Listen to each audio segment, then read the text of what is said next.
ট্রাম্পের বিশেষ দূত, দক্ষিণ ও মধ্য এশিয়া বিষয়ক মার্কিন বিশেষ দূত এবং ভারতে নিযুক্ত মার্কিন রাষ্ট্রদূত সার্জিও গোরের ঢাকা সফর নিয়ে নর্থ ইস্ট নিজে আরও এক চাঞ্চল্যকর তথ্য প্রকাশিত হয়েছে বা নিবন্ধ প্রকাশিত হয়েছে, যেখানে বলা হয়েছে গোরস Bangladesh missions defence strategic cautions across regional diplomacy and politics absence of joint statement fuels speculations over strategic messaging China, India and Bangladesh's evolving geopolitical alignment নামে এই হেডিংয়ে আজকের এই তথ্যটি বা এই রিপোর্টটি প্রকাশ পেয়েছে। যেখানে সার্জিও গোরের এই ঢাকা মিশন ইউনুসকে রাষ্ট্রপতি বানানোর ছক, চীনকে ঠেকাতে ত্রিপক্ষীয় অক্ষ এবং পরিশোধিত আওয়ামী লীগ করার ব্যর্থ মার্কিন চক্রান্ত ফাঁস হয়েছে। নর্থ ইস্ট নিজে প্রকাশিত এনায়েত কবিরের লেখা 2 আগস্ট 2026 একটি বিস্ফোরক প্রতিবেদন সরাসরি ভূ রাজনৈতিক মহলে এক নতুন তোলপাড় সৃষ্টি করেছে। দক্ষিণ ও মধ্য এশিয়া বিষয়ক মার্কিন বিশেষ দূত এবং ভারতে নিযুক্ত মার্কিন রাষ্ট্রদূত সার্জিও গোর তার ঢাকা সফর শেষ করে চলে গেলেন। কিন্তু সফর শেষে কেন যুক্তরাষ্ট্র ও বাংলাদেশের পক্ষ থেকে আনুষ্ঠানিকভাবে কোনো বিবৃতি জারি করা হলো না, সেই প্রশ্নটা কিন্তু এখানে তোলা হয়েছে। সেটাই তারা তুলে নিয়ে এসছেন। যৌথ বিবৃতির এই চরম অনুপস্থিতি রহস্যের ঘনঘটা নির্দেশ করছে কূটনীতির দরজার পেছনে যা রান্না হচ্ছে তা কোনো সাধারণ বিষয় নয়। সার্জিও গোর ডোনাল্ড ট্রাম্প প্রশাসনের একটি বিশেষ বার্তা পৌঁছে দিতে সরাসরি প্রধানমন্ত্রী তারেক রহমানের কাছে এসেছিলেন, কিন্তু সেই বিশেষ বার্তার গোপন ফাইলটি সাধারণ মানুষের কাছে প্রকাশ করা হলো না কেন? আজ এনায়েত কবিরের এই চাঞ্চল্যকর প্রতিবেদনের উপর দাঁড়িয়ে আমরা পুরো সত্য উন্মোচিত করার চেষ্টা করব। কিভাবে আমেরিকা ও ভারত যৌথভাবে বিএনপি সরকারকে নিজেদের ছকে বাঁধতে চাইছে, কিভাবে তারা মোহাম্মদ ইউনূসকে নতুন রাষ্ট্রপতি বানানোর ব্লুপ্রিন্ট এঁকেছে এবং কিভাবে শেখ পরিবারকে বাদ দিয়ে আওয়ামী লীগকে ধ্বংস করার চক্রান্ত ব্যর্থ হয়েছে, তার কঠোর প্রতিবাদী বিশ্লেষণ আজ আপনাদের সামনে আমরা তুলে ধরব। সুপ্রিয় দর্শক, এনায়েত কবিরের রিপোর্টটি অনুযায়ী 31 জুলাই 2026 সকালে ঢাকায় এক অদ্ভুত খেলা ঘটে গেছে। মার্কিন দূত সার্জিও গোর এবং চলতি বছরের জুনে বাংলাদেশে ভারতীয় হাইকমিশনার হিসেবে দায়িত্ব নেওয়া বর্ষিয়ান রাজনীতিবিদ দীনেশ ত্রিবেদীর মধ্যে এক গোপন ও জরুরি বৈঠক অনুষ্ঠিত হয়। কূটনীতিক মহলের চরম গুঞ্জন, বাংলাদেশে চীনের ক্রমবর্ধমান প্রভাব ঠেকাতে বাংলাদেশ, ভারত ও যুক্তরাষ্ট্রের ত্রিপক্ষীয় স্বার্থকে প্রাধান্য দিয়ে একটি সুনির্দিষ্ট কৌশল প্রণয়নের লক্ষ্যই ছিল এই বৈঠক। মজার বিষয় হলো, দীনেশ ত্রিবেদী জুনে ঢাকায় এলেও এখন পর্যন্ত প্রধানমন্ত্রী তারেক রহমানের সাথে সৌজন্য সাক্ষাৎ করার সুযোগ পাননি। অথচ মার্কিন দূত গোর ঢাকায় আসামাত্র ত্রিবেদী ছুটলেন তার সাথে গোপন পরামর্শ করতে। আর নাটক কিন্তু এখানেই শেষ নয়। গোর ঢাকা ছেড়ে দিল্লিতে যাওয়ার পরপরই ভারতীয় হাইকমিশনার দীনেশ ত্রিবেদী তড়িঘড়ি করে একদিনের জরুরি সফরে দিল্লিতে উড়ে যান। কূটনীতিক সূত্রে নিশ্চিত হওয়া গিয়েছে, দিল্লিতে ত্রিবেদীর এই আকস্মিক দৌড়ঝাঁপ ছিল ঢাকায় গৌর ত্রিবেদী বৈঠকেরই সরাসরি ফলো আপ বা ধারাবাহিকতা।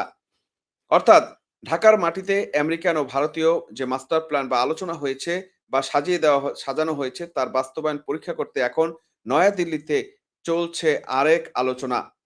এনায়েত কবিরের প্রতিবেদনে বেরিয়ে এসেছে আরেক ভয়াবহ আভ্যন্তরীণ রাজনৈতিক খবর।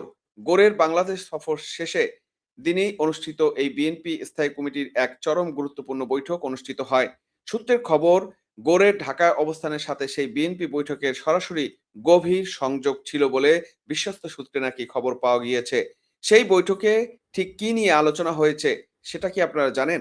বৈঠকে আলোচনা হয়েছে অসাংবিধানিক অন্তর্বর্তীকালের সরকারের সাবেক প্রধান বাটপার মোহাম্মদ ইউনূসকে রাষ্ট্রপতি মনোনয়ন দেওয়া নিয়ে। বিএনপি তাদের রাজনৈতিক সুবিধা নিশ্চিত করতে এবং আন্তর্জাতিক প্রভু আমেরিকাকে খুশি রাখতে ইউনূসকে রাষ্ট্রপতির আসনে বসানোর পায়তারা করছে। বৈঠকে কৌশলগতভাবে রাষ্ট্রপতি নির্বাচনের দায়-দায়িত্ব প্রধানমন্ত্রী তারেক রহমানের উপর ন্যস্ত হলেও মূল এবং চূড়ান্ত সিদ্ধান্ত নেওয়ার ক্ষমতা বিএনপি চেয়ারম্যানের উপর অর্পণ করা হয়েছে। একই সাথে এই বৈঠকে সিদ্ধান্ত নেওয়া হয়েছে আগামী 12 থেকে 13 সেপ্টেম্বর দিল্লিতে আয়োজিত ব্রিক্স শীর্ষ সম্মেলনে যোগ দিতে প্রধানমন্ত্রী তারেক রহমান ভারত সফর করবেন। বিএনপি একদিকে ভারত ও আমেরিকার প্রেসক্রিপশনে চলছে, অন্যদিকে সাধারণ জনগণকে দেখাচ্ছে তারা নাকি স্বাধীন পররাষ্ট্রনীতি চালাচ্ছে। আর এদিকে রাজপথে স্লোগান হচ্ছে দিল্লি না ঢাকা, ঢাকা, ঢাকা। আর এদিকে নেতারা আছেন দিল্লিতে। দর্শক, মার্কিন বিশেষ দূত সার্জিও গুরের এই ঢাকা সফরের মূল উদ্দেশ্য আসলে কী ছিল? এনায়েত কবির স্পষ্ট করে লিখেছেন, বাংলাদেশে যুক্তরাষ্ট্রের সামরিক ও বাণিজ্যিক উপস্থিতি সম্প্রসারণে আমেরিকার প্রচেষ্টার অগ্রগতি সরেজমিনে মূল্যায়ন করতে গোর এসেছিলেন।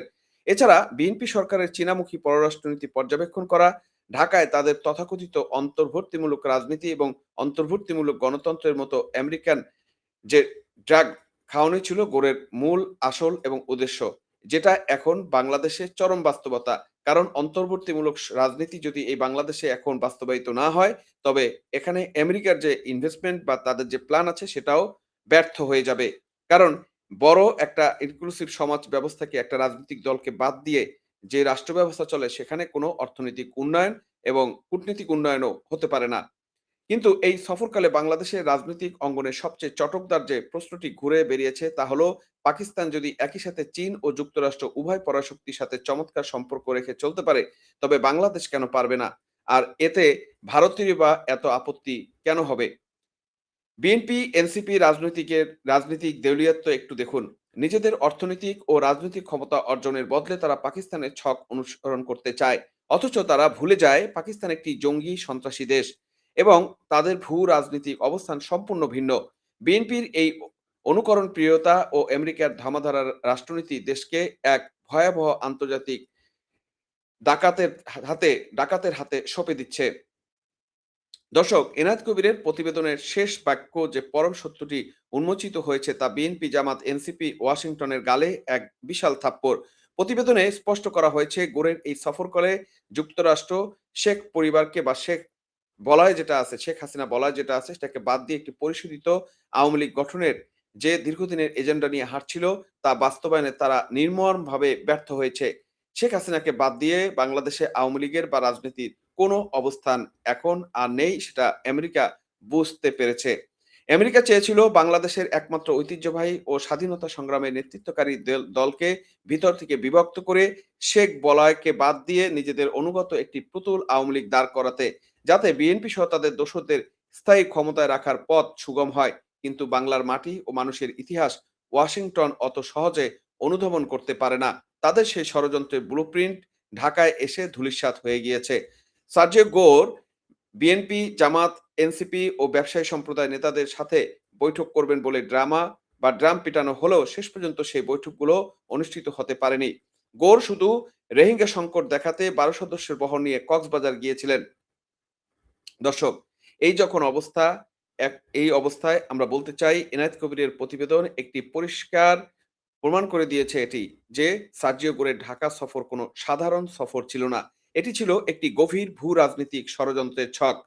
যৌথ বিবৃতি না থাকা, গোপনে ট্রাম্পের বার্তা পৌঁছানো, ওয়েস্টিন হোটেলে ভারতীয় দূত ত্রিবেদীর সাথে বৈঠক এবং বাটপার ইউনূসকে রাষ্ট্রপতি বানানোর নীল নকশা সবই বাংলাদেশের সার্বভৌমত্বকে ওয়াশিংটনের হাতে বন্ধক দেওয়ার এক পায়তারা এবং নীল নকশা হিসেবেই দেখা হচ্ছে। আমরা স্পষ্ট ভাষায় জানিয়ে দিতে চাই, তারেক রহমান সরকার, বিএনপি, এনসিপি জোট যদি মনে করে আমেরিকান সামরিক উপস্থিতি এবং সহায়তায় তারা দেশকে ইচ্ছামতো পরিচালনা করবে, তবে বাংলার সচেতন জনগণ সেই ষড়যন্ত্রের দড়ি কেটে ফেলবে খুব শীঘ্রই। সেটা অচিরেই দেখা যাবে। বাংলাদেশের পররাষ্ট্রনীতি কোনো মার্কিন বিশেষ দূতের প্রেসক্রিপশন এবং হাই কমিশনার নির্দেশে নির্ধারিত হবে না। দর্শক, আপনারা কি মনে করছেন? সার্জিও গোরের এই গোপন মিশন এবং ইউনূসের রাষ্ট্রপতি বানানোর বিএনপির চেষ্টার পিছনে সাম্রাজ্যবাদী চক্রান্ত কতটা গভীর? কমেন্টে বক্সে আপনাদের মতামতগুলো আমাদের লিখে জানাবেন। ভিডিওটি শেয়ার করে সত্য উন্মোচনে সহায়তা করুন। সজাগ থাকুন, দেশের স্বাধীন অস্তিত্ব রক্ষায় সোচ্চার থাকুন। আজ বিদায় নিচ্ছি, তবে বিদায়ের আগে আপনাদেরকে আবারও স্মরণ করিয়ে দিতে চাচ্ছি, আবারও সেই বার্তাটা দিতে চাচ্ছি। আপনার ঘরে যদি শিশু সন্তান থাকে, বিশেষ করে মেয়ে শিশু সন্তান, আপনার ঘরে যদি টিনেজার ছেলে-মেয়ে থাকে এবং মুরুব্বি থাকে, তাদেরকে বিএনপি, জামাত, এনসিপি জঙ্গিদের হাত থেকে নিরাপদে রাখুন এবং সাবধানে রাখুন। ধন্যবাদ সবাইকে সাথে থাকার জন্য।